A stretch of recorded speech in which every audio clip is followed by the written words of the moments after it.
DND বাঁধের ভেতরে জলাবদ্ধতায় অসহনীয় ভোগান্তিতে লাখো মানুষ, তলিয়ে গেছে বাড়িঘর, শিক্ষা প্রতিষ্ঠান, শিল্প কারখানা। টাঙ্গাইলের ভূঁইয়াপুরে কলেজ ছাত্র রাজন সরকার হত্যা মামলায় 12 জনের মৃত্যুদণ্ড। রাজশাহীতে বান্ধবী ধর্ষণ মামলায় 2 আসামি রিমান্ডে। এবং প্রধানমন্ত্রীর ত্রাণ তহবিলের পণ্য কালোবাজারে বিক্রি, ঝালকাঠিতে 43 মেট্রিক টন চাল সহ ব্যবসায়ী হাতে নাতে গ্রেফতার।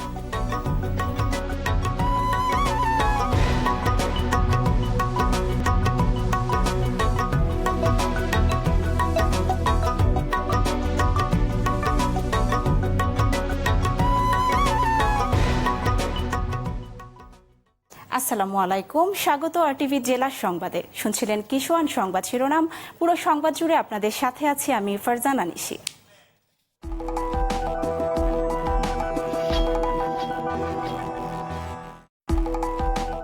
খাল দখল বাধাগ্রস্ত হয়ে পানি নিষ্কাশন বাধাগ্রস্ত হয়ে ঢাকা নারায়ণগঞ্জ ড্যামরা ডিএনডি বাঁধের ভেতরে নির্মাঞ্চলে দেখা দিয়েছে জলাবদ্ধতা। চরম ভোগান্তিতে পড়েছেন লাখো মানুষ, তলিয়ে গেছে বাড়িঘর, শিক্ষা প্রতিষ্ঠান ও শিল্প কারখানা। কর্তৃপক্ষ বলছে সমস্যা সমাধানের চেষ্টা চলছে। নারায়ণগঞ্জ দক্ষিণ প্রতিনিধি শফিকুল ইসলামের রিপোর্ট, জানাচ্ছেন নোমান শিবলি। 1967 সালে 8,340 হেক্টর জমি নিয়ে কৃষিকাজের জন্য শুরু হয় ঢাকা নারায়ণগঞ্জ ডেমরা ডিএনডি বাঁধ প্রকল্প। কিন্তু প্রকল্পের ভেতর অপরিকল্পিতভাবে গড়ে ওঠে কয়েক হাজার বাড়িঘর ও শিল্প প্রতিষ্ঠান। দখল হয়ে যায় বাঁধের বেশিরভাগ খাল, আবর্জনা জমে বন্ধ হয়ে গেছে বিভিন্ন পানি নিষ্কাশন পথ। বর্ষা এলেই পানিবন্দী হয়ে চরম ভোগান্তিতে পড়েন লাখো মানুষ। ফ্যাক্টরির পানি আছে, ডাইং এর পানি আছে, বৃষ্টির পানি আছে এবং ড্রেন নাই, বিভিন্ন সমস্যা দিয়ে সব একটা হয়ে আজকে এই জায়গায় কমন পানি সৃষ্টি হয়েছে। এত কষ্ট করে এখন ভার্সিটিতে যাব, মানে দেখতে তো পারতেছেন অর্ধেক ভিজে গেছি। ড্রেনগুলো বন্ধ হয়ে যাওয়ার কারণে এখন পানিটারও সমস্যা হইতেছে। জলাবদ্ধ পরিবেশে ছড়িয়ে পড়েছে পানিবাহিত নানা রোগ। পাওয়া গাটা হয়ে গেছে গা, বারাবরাটা মানে যাইতাছে গা চললা। সমস্যা সমাধানের প্রকল্প কাগজ বন্দি, ফাইল বন্দি, আর এই টেবিল থেকে ওই টেবিলে আর কতদিন? আমরা চাই এর বাস্তবায়ন। বাঁধের প্রকৌশলী জানান, পানি নিষ্কাশন খাল দিয়ে ময়লা আবর্জনা চলে আসায় পাম্পগুলো ঠিকমতো কাজ করছে না। বৃষ্টি বাদল না হয় এবং বৃষ্টি বাদল কমে, আশা করতেছি 7 দিনের মধ্যে পানি আবার আমরা বিপদসীমার নিচে চলে আসবে। জেলা প্রশাসক জানালেন, ডিএনডি বাঁধ প্রকল্প আধুনিকায়ন সহ জলাবদ্ধতা নিরসনে 558 কোটি টাকার প্রকল্প নেওয়া হচ্ছে। যখন এই প্রকল্পটি পাস হবে তখনই বাংলাদেশ সেনাবাহিনী এটা দায়িত্ব গ্রহণ করবে এবং কাজ শুরু করবে। প্রকল্প বাস্তবায়ন করে দুর্ভোগ থেকে রেহাই পেতে কার্যকর ব্যবস্থা চান ভুক্তভোগীরা।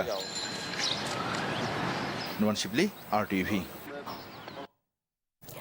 লৌহজং চ্যানেলে নাব্যতা সংকট নিরসনের ড্রেজিং চলায় সীমিত হয়ে পড়েছে শিমুলিয়া কাঁঠালবাড়ি নৌ রুটে ফেরি চলাচল। স্বাভাবিক সময় রুটটিতে 17টি ফেরি চললেও এখন চলছে মাত্র 5টি। সরু চ্যানেলে ড্রেজার মেশিনের কাজ চলায় রোরো ফেরি সহ অন্য বড় ফেরিগুলোর চলা বন্ধ রয়েছে। এতে শিমুলিয়া ঘাট এলাকায় পারাপারের অপেক্ষায় থাকা যানবাহন 5 শতাধিক ছাড়িয়ে গেছে। ফলে চরম দুর্ভোগে পড়েছে পারাপারের অপেক্ষায় থাকা যাত্রীরা।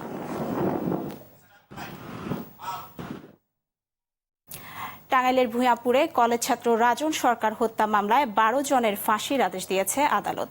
সকালে জেলা বিশেষ জজ আদালতের বিচারক ওয়াহিদুজ্জামান শিকদার এ রায় দেন। রায় ঘোষণার সময় দণ্ড পাওয়া 8 আসামি আদালতে উপস্থিত ছিল। বাকিরা পলাতক। 2014 সালের 13 এপ্রিল উপজেলার ভালকুটিয়া গ্রামে জমি নিয়ে বিরোধে রাজনকে কুপিয়ে হত্যা করে দুর্বৃত্তরা। এ ঘটনায় 17 জনকে আসামি করে থানায় মামলা হয়।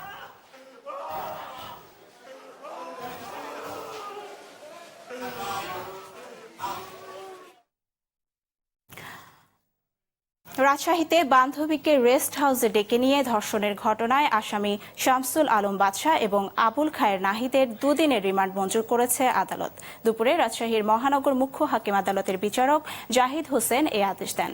এর আগে আদালতে 2 আসামির 5 দিনের রিমান্ড চেয়ে আবেদন করে পুলিশ। শুনানি শেষে আদালত 2 দিনের রিমান্ড মঞ্জুর করেন। গেল 31 জুলাই ফেসবুকে পরিচয় সূত্র ধরে রাজশাহী মেডিকেল কলেজে চিকিৎসা নিতে আসা চাঁপাইনবাবগঞ্জের এক তরুণীকে ধর্ষণ করে অভিযুক্তরা।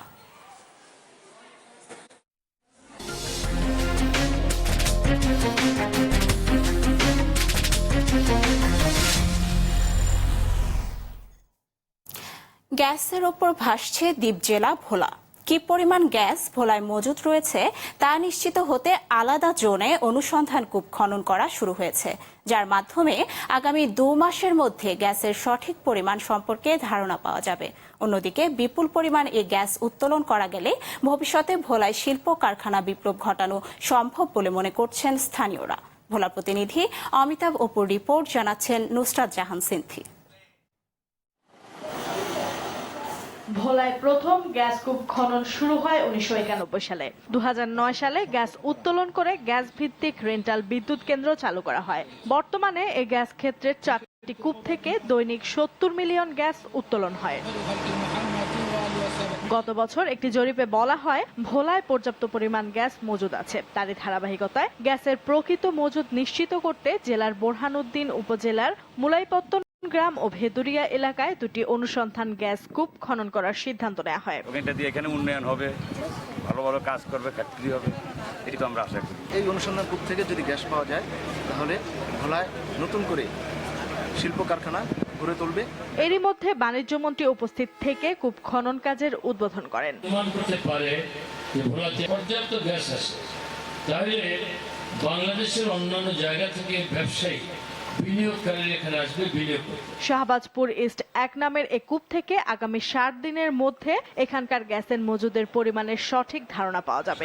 60 দিনের মধ্যে আমরা একটা ফলাফল পাবো, ফলাফল যেন ভালো হয়। এসব গ্যাস উত্তোলনের মাধ্যমে খুব শিগগিরই ভোলায় শিল্পায়নের ব্যাপক উন্নয়ন ঘটবে বলে আশা স্থানীয়দের। নুসরাত জাহান সিনথি, RTV। প্রধানমন্ত্রীর ত্রাণ তহবিলে চাল কালোবাজারে ক্রয় করার অভিযোগে ঝালকাঠিতে এক ব্যবসায়ীকে 43 মেট্রিক টন চাল সহ আটক করেছে পুলিশ। আটক ব্যক্তির নাম মোহাম্মদ আনোয়ার হোসেন। তিনি ঝালকাঠি শহরের বিসমিল্লা চাল আড়তের মালিক। দুপুরে শহরের পালবাড়ি এলাকার বাসন্ডা নদীতে একটি কার্গো থেকে তার ব্যবসা প্রতিষ্ঠানে নেওয়ার সময় এ চাল জব্দ করা হয়। পুলিশ ও জেলা প্রশাসন জানিয়েছে, আনোয়ার বাইরে বিক্রির জন্য প্রধানমন্ত্রীর ত্রাণ তহবিলে চাল কিনে নিজের দোকানে মজুত করছে এমন সংবাদের ভিত্তিতে অভিযান চালিয়ে তাকে চাল সহ হাতে নাতে গ্রেফতার করা হয়।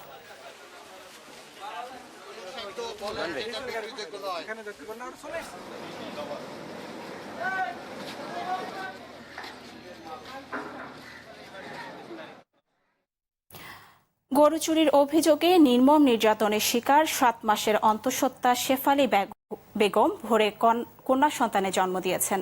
নির্যাতিত শেফালী সুস্থ থাকলেও নবজাতককে নিবিড় পর্যবেক্ষণ কেন্দ্রে রাখা হয়েছে। শিশুটি অপরিপক্ক হওয়ায় উন্নত চিকিৎসার জন্য ঢাকায় নিয়ে যাওয়ার পরামর্শ দিয়েছেন চিকিৎসকরা। রংপুরে মেডিকেল কলেজ হাসপাতালের 12 নম্বর ওয়ার্ডে গত শনিবার থেকে চিকিৎসাধীন রয়েছে শেফালী। নির্যাতনের ঘটনায় ডিমলা থানায় শেফালীর মামা বাদী হয়ে 19 জনকে আসামি করে মামলা করেছেন। গ্রাম পুলিশ সহ 3 জনকে গ্রেফতার করেছে পুলিশ। রয়্যাল সৌদি আর্ম ফোর্সেসের chief of general staff general Abdur Rahman bin Saleh Al বানিয়ানের নেতৃত্বে 12 সদস্যের একটি প্রতিনিধি দল গাজীপুরে Bangladesh machine tools factory limited পরিদর্শন করেছেন। সকালে অতিথিরা কারখানা প্রাঙ্গণে পৌঁছলে বাংলাদেশ মেশিন টুলস ফ্যাক্টরির ব্যবস্থাপনা পরিচালক মেজর জেনারেল জাহাঙ্গীর আল মুস্তাহিদুর রহমান তাদের অভ্যর্থনা জানান। পরে প্রতিনিধি দল BMTF ফ্যাক্টরি পরিদর্শন করেন।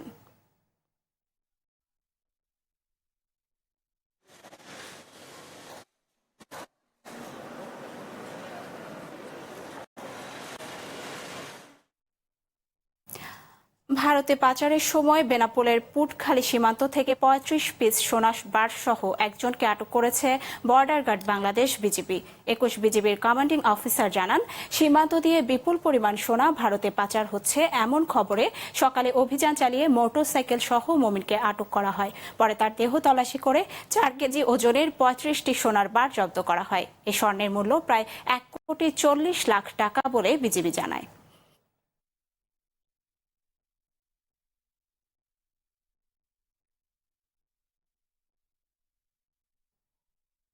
এবার নাদিরা সুলতানার রিপোর্টে দেখুন জেলা পর্যায়ের আরো কয়েকটি খবর।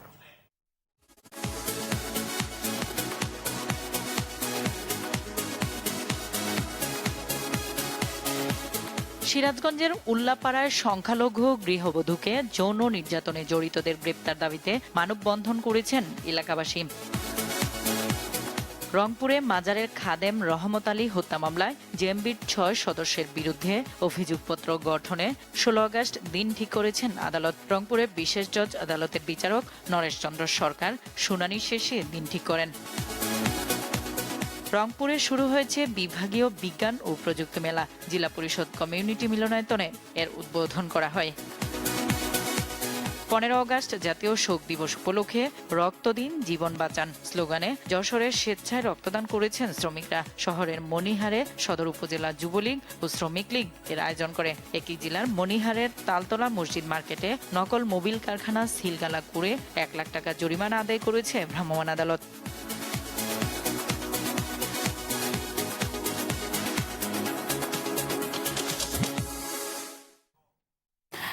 খবর শেষ করার আগে কিশোয়ান সংবাদ শিরোনামগুলো জানিয়ে দিচ্ছি আরও একবার।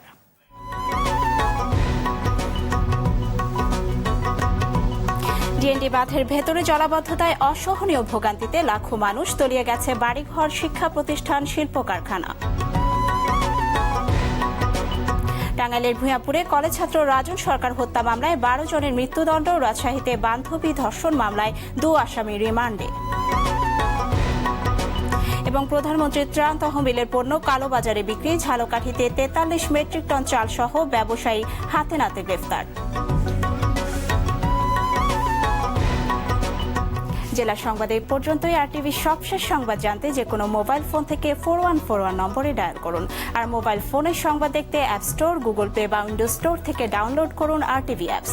আর তাৎক্ষণিক ও বিনোদন সংবাদ জানতে বিশ্বের যে কোনো প্রান্ত থেকে ভিজিট করুন www.rtvonline.com। এছাড়াও RTVর অনুষ্ঠান ও সংবাদ দেখতে পারেন ইউটিউবে। এতক্ষণ সাথে থাকার জন্য ধন্যবাদ সবাইকে।